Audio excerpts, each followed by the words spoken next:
hanya pakai cutter ini ya.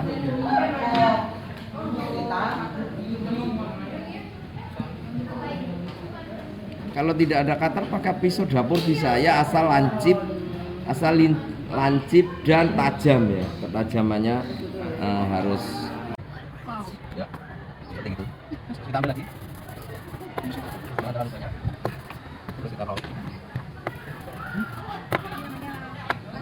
Ini namanya cetak tinggi. Jadi bagian yang cetak tinggi. Ya, bagian yang tinggi atau bagian yang punya timbul itu akan terkena alas hitam. Sedangkan bagian yang dalam tidak akan terkena. Ini prinsip. Ya, assalamualaikum warahmatullahi wabarakatuh. Kali ini kita akan praktek cutting ya. Ini dari punyanya siapa ini? Serena. Punyanya Serena. Tapi dia belum selesai, dia kesulitan masalah pisau, ya, woodcut knife. Memang kalau nggak punya knife, terus kita nggak bisa nyukil, salah ya. Kita bisa memanfaatkan pisau-pisau seadanya, sederhana. Misalnya cutter, ya, ini cutter. Cutter ini adalah mudah sekali didapat ya, dimanapun ada di, ya pokoknya dimanapun ada, di toko-toko ada, di kantin, koperasi, kopsis, semuanya ada. Larang tuh. Tapi bagaimana caranya? Ya kita pertama harus yakinkan bahwa cutter kita tajam. Kalau cutter kita itu bekas, habis dipakai, maka harus kita potong. Misalnya seperti ini, ikuti. Ya, kita potong dulu seperti ini. Kita jepitkan di meja, tinggal kita luruskan dengan arahnya. Ini seperti ini. Harusnya ada alat potongnya ya.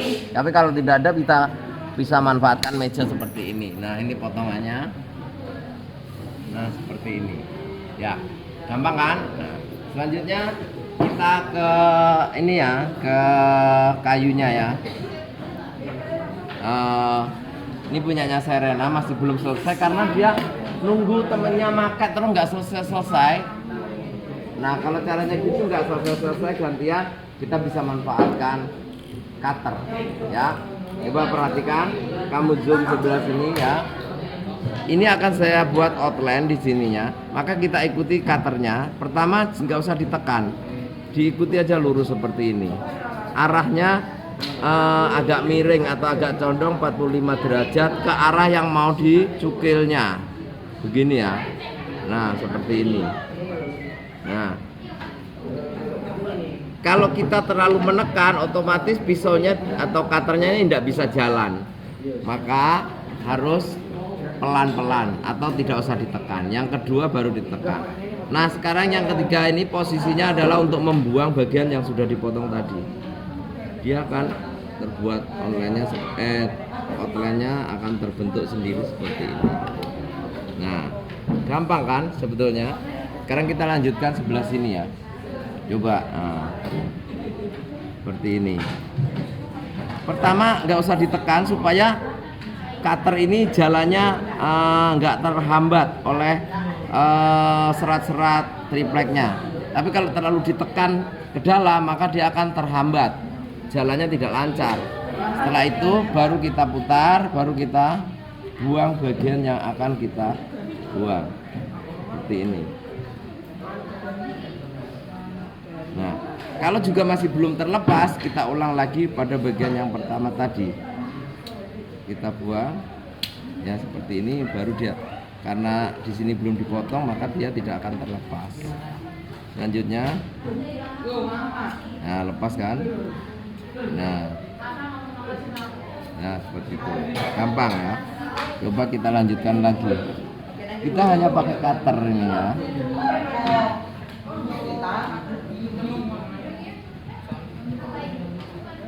Kalau tidak ada cutter pakai pisau dapur bisa ya, asal lancip, lancip dan tajam ya. Ketajamannya harus diperhitungkan betul. Dan ini bisa cepat ya. Kalau sudah terampil, kita nggak usah 2 kali, langsung bisa 1 kali cepat. Seperti ini. Kalau sudah terampil ya. Kalau belum terampil bisa lakukan seperti yang saya instruksikan pertama tadi ya, 1 kali gitu. Kalau tidak bisa langsung panjang, kita sebetulnya bisa pendek aja dulu. Misalnya begini, satu pendek buang, gitu ya. Satu pendek buang, tuh. Satu pendek buang, itu. Kalau belum bisa panjang, tapi kalau udah bisa panjang, bisa sepanjang garis itu kita ikuti.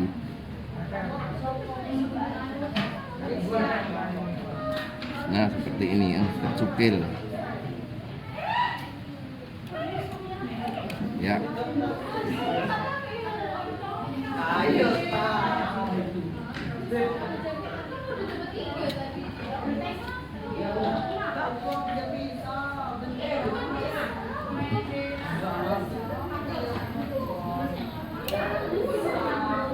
Ini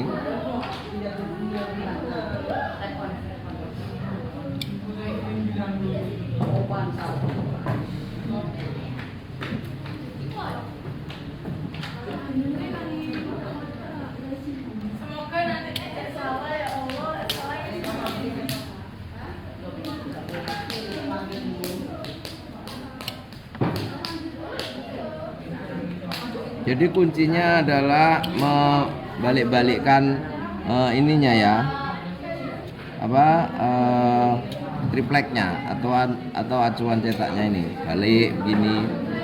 Ini apa? Karena ini kita mengarahkan pada serat supaya terpotong ya. Karena kita ingin cut, memotong, maka arah seratnya harus berlawanan dengan arah potongan pisaunya ya. Karena ini arahnya ke arah sana, cuttingnya harus melawan seperti ini ya. Udah hampir selesai, yang sini tinggal ini belum ya. Nah lihat ya, kita buat dari sini. Kalau sudah terampil, bisa sepanjang garis kamu buat seperti ini. Ini sepanjang garis, tidak berhenti. Nah, satu kali aja, tidak usah dua kali karena sudah tahu kedalamannya.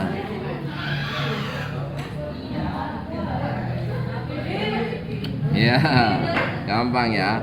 Kalau sudah terampil, kalau belum terampil, pendek-pendek. Kalau sudah, biasanya keterampilan itu dapat dicapai apabila sudah dilakukan berulang-ulang. Kalau kamu baru satu kali, maka sulit untuk bisa terampil. Harus sering berlatih agar terampil menggunakan pisau. Tuh ya. Mana lagi yang belum? Ini pada kukunya ya. Ini kalau sudah terampil cepat sekali.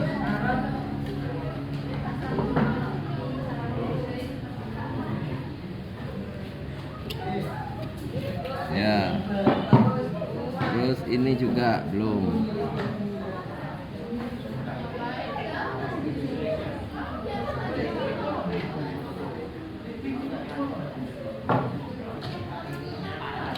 Nah, gitu.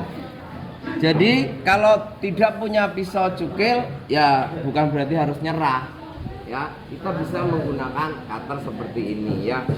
Mari kita coba lagi praktekkan di sini ya. Coba di sini seperti ini, kita akan potong sepanjang garis ini, kita ikuti. Karena ini sudah melawan arah seratnya, maka cutternya bisa langsung memotong. Ini cutter biasa yang ada di toko-toko ya, bukan cutter khusus atau bukan woodcut knife. Nah, mana lagi yang belum ini ya? Nih. Ya nanti akan sampai selesai ini, dan nanti akan kita lihat hasilnya cukilan daripada Serena yang saya betulkan ini ya.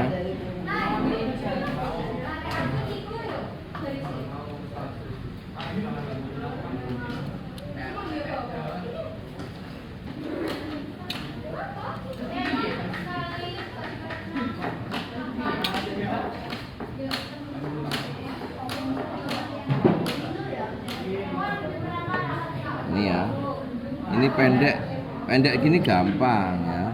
garisnya pendek. Nah gitu ya, ini seperti ini pendek juga gampang.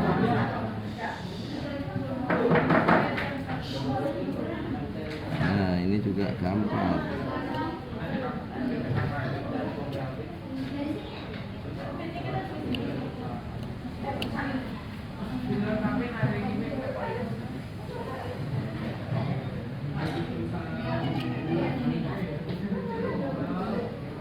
Ya, oke guys, kiranya seperti itu ya. Apabila kita tidak punya pisau cutting, wood cut knife kayak ini, kita bisa memanfaatkan pisau seadanya. Jadi jangan menyerah ya.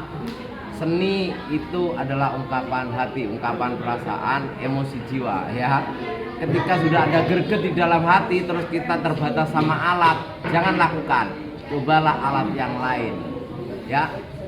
Nanti kita lanjutkan dengan dengan merolling karyanya Serena ini sampai nanti mencetak. Tapi untuk cuttingnya sampai di sini dulu. Sekarang kita mau ngerol yang tadi udah di cutting ya, yang bentuk, ingat kan? Nah, kupu-kupu sama bunga ini. Kita siapkan rollnya, perhatikan. Ambil tintanya sedikit, kemudian diratakan. Ini terlalu tebal ya, masih terlalu tebal, dalam ini diratakan dulu. Nah, diratakan di tempat yang tidak, baru kita rollkan ke sini. Ditekan ya, pakai tenaga ya. Wow. Ya, seperti gitu. Terus kita ambil lagi. Jangan terlalu banyak. Terus kita roll.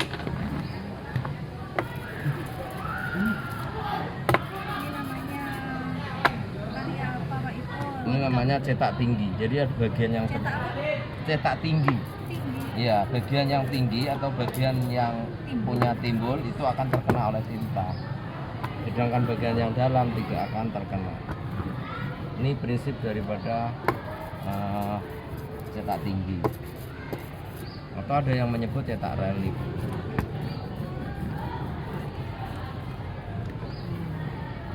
Nanti pada yang bagian tinggi akan terkena oleh tinta dan bagian yang tercukil atau dalam tidak akan terkena oleh tinta. Ini sebetulnya seninya itu pada ketika kita belum bisa melihat hasilnya sebelum ini dipasang, ya kan? Sekarang kita coba, perhatikan. Nah, tegak lurus posisi kertasnya, ya. Maka kertasnya harus ukurannya lebih besar daripada acuannya supaya ada batasan ya. Ini prinsip cetak sebetulnya. Kita ratakan dengan tangan dulu begini. Nah, kalau sudah kita ratakan dengan tangan, kita bisa pakai kertas yang sudah kepakai reuse.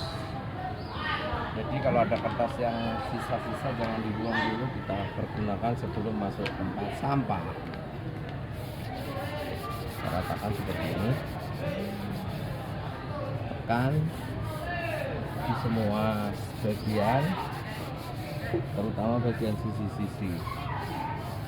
Setelah itu kita buka, hasilnya ceng-ceng.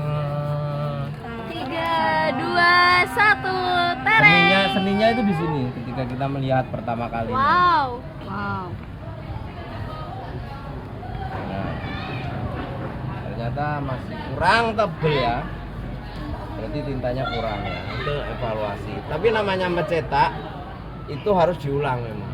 Kalau hanya sendiri satu itu menggambar bukan mencetak ya. Oke, kita ulang lagi 2 kali, kamu nyetak sendiri. Ini udah hasilnya dari saya, kamu simpan dulu. Nanti siapa tahu yang cetakan kedua nggak lebih bagus dari ini, nanti ini yang dikumpulkan. Siapa tahu nanti cetakan kedua lebih bagus, ya ini yang diganti. Itu kira-kira oke? Siap dan selesai.